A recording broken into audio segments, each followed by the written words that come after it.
পাঁচটি কারণে স্ত্রীর প্রতি স্বামীর আকর্ষণ কমে যায়। এই পাঁচটি কারণ যদি কোনো স্ত্রীর মধ্যে থাকে, ওই স্ত্রীর প্রতি স্বামীর কোনো আকর্ষণ থাকে না, মায়া থাকে না, ভালোবাসা থাকে না, এই সংসার জীবনটা তাদের আর সুখের থাকে না, আস্তে আস্তে কলহ তৈরি হয় এবং এক পর্যায়ে ডিভোর্স পর্যন্ত চলে যায়। প্রিয় মা বোনেরা, এজন্য এই পাঁচটি কারণ দেখবেন আপনার মধ্যে আছে কিনা। যদি থাকে তাহলে আজকে থেকে ত্যাগ করার চেষ্টা করেন, আজকে থেকে তা পরিত্যাগ করার চেষ্টা করেন। দেখবেন যে আপনার সুখের সংসারটা সুখের থাকবে, এটা আর কখনো অশান্তি আপনার এই সংসারে আঁচ করতে পারবে না। এক নম্বরে, স্বামী যা বোঝায় স্ত্রী যদি তার উল্টা বোঝে।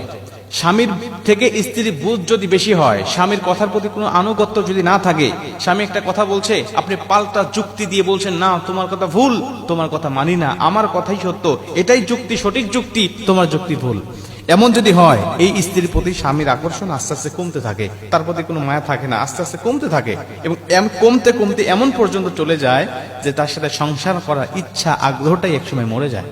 এজন্য স্বামী যা বুঝবে আপনি চিন্তা ভাবনা করবেন যে আসলে তার বুঝটা সঠিক কিনা, এর পক্ষে আসলেই দলিল আছে কিনা, তার যুক্তিটা আসলেই গ্রহণ করার মতো কিনা। যদি হয় তাহলে পাল্টা যুক্তি দাঁড় করাতে যাবেন না। যদি মনে করেন না তিনি ভুল কিছু বলছে, তাহলে কৌশলে কায়দা করে নম্র ভদ্র ভাষায় তাকে বোঝানোর চেষ্টা করবেন, কখনো তর্কে জড়াবেন না। দ্বিতীয় নম্বরে, যেই স্ত্রী স্বামীর মুখে মুখে তর্ক করে, যেই স্ত্রী স্বামীর মুখে মুখে তর্ক করে, ওই